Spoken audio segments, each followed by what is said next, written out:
We're currently in the middle of a general surgery case, and we're going to get things ready for the next general surgery case. Right now, I'm checking the vitals of my current patient to make sure it's safe to get things ready for the next one while putting on gloves.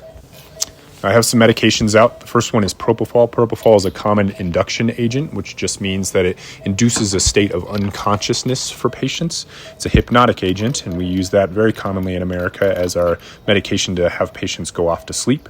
Actually, what I'm setting up here is an infusion of propofol. One, it is good to maintain anesthesia or hypnosis or unconsciousness, but it works really well as what we call an adjunct, and that's a supplement to other types of anesthesia in order to prevent nausea and vomiting after anesthesia. And so if you're young and healthy, oftentimes female and non-smoking, people will have more nausea after anesthesia, and we want to prevent that as best we can.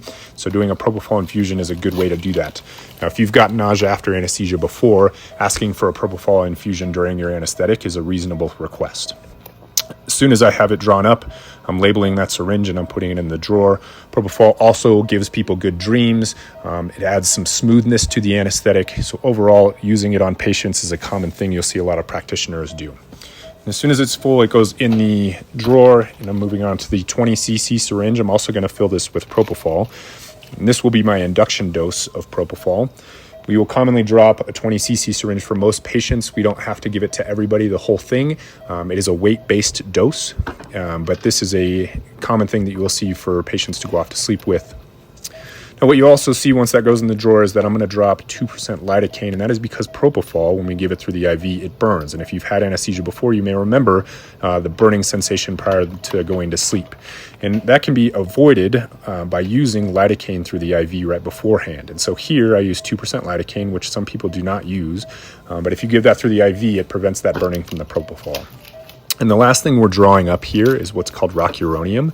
So rocuronium is a muscle relaxant, and so it induces a state where you cannot move or breathe, and that's when you're deep asleep. We use that medicine during general anesthetic cases and other anesthetics in order to have a patient not be moving and breathing while the surgeon is doing surgery.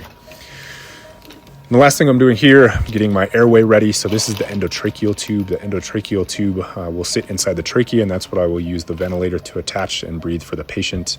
The most important thing here is to check the cuff, and so that's what I'm doing, and that's that little blue thing at the end there. That's the cuff of the endotracheal tube, and the cuff is a balloon that sits at the end of the tube and sits inside the trachea. It keeps that endotracheal tube in place, but then it also prevents things from your mouth and your stomach from getting into your lungs, which can be dangerous. You can see that balloon at the end there.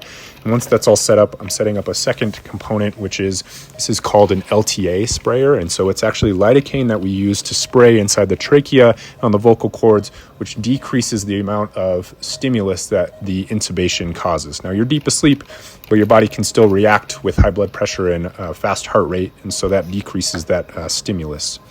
And the last thing we're doing here is getting our laryngoscope ready. The laryngoscope is this one's video, so I can use that to see the vocal cords as I'm putting that tube in. It's less traumatic and makes the intubation easier, so I'm using a clean blade there, and then we'll have that all ready. Here you see our drugs ready, and we're ready to go for the next